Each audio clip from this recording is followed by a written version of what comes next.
sanitaire.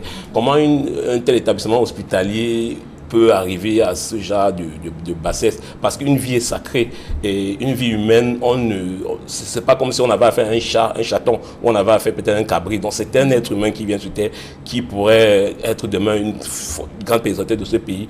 Comment on peut gérer cela avec autant de légèreté? Et puis je me suis dit, en fait, c'est la réalité de notre pays, puisque généralement quand il y a ces phrases, il n'y a jamais des sanctions fortes, il y a des sanctions, on a appris là, on a pris quelques sanctions, on a dit que la stagiaire ne peut plus travailler là-bas. Mais bon, je me suis dit... Des sanctions internes, oui, dont le stage a été interrompu, et puis il y a des sages-femmes qui évidemment... Est-ce que les sanctions vont permettre qu'on ait plus ce qu'on n'appelle plus jamais ça? Quand on sait que cet hôpital, on est habitué à des phrases de cette nature. Je me dis, maintenant on dit on ouvre une enquête. Je suis encore posé des questions. On est habitué aux enquêtes qu'on ouvre, qui ne se referment jamais. Est-ce que les parents finalement ne sont pas les dindons de la farce dans cette histoire? Puisque dans ce pays... on ouvre des enquêtes, on ne fait jamais. Et c'est comme ça, j'ai pensé à l'imagerie populaire au quartier. De plus en plus, quand vous discutez avec les gens au quartier, ils vous disent que l'hôpital, là, vraiment, on préfère aller au privé.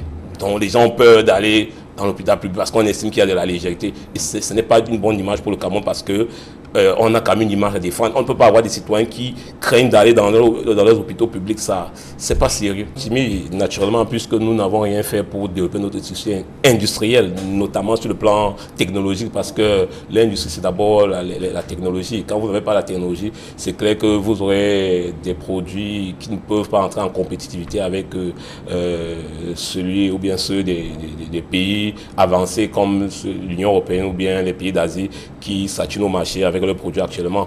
Donc, Made in Cameroun, c'est bien, mais qu'est-ce qu'on met là-dedans? Qu'est-ce qu'on apporte comme soutien pour que le Made in Cameroun puisse véritablement décoller? C'est là toute la question, parce que quand vous parcourez Douala, c'est une zone qui est saturée des PME, mais chaque fois que vous suivez les reportages, ils se plaignent toujours de ce qu'ils ont des bonnes idées, mais les financements ne suivent pas, et parfois ils vont vers les ministères concernés, et puis ça devient des rendez-vous en 2 points finis, et on ne voit évidemment rien en termes de financement, en termes d'accompagnement. On attend juste l'organisation des foires où on monte des choses comme ça au public. Et puis après, on ne sait pas ce que ça devient.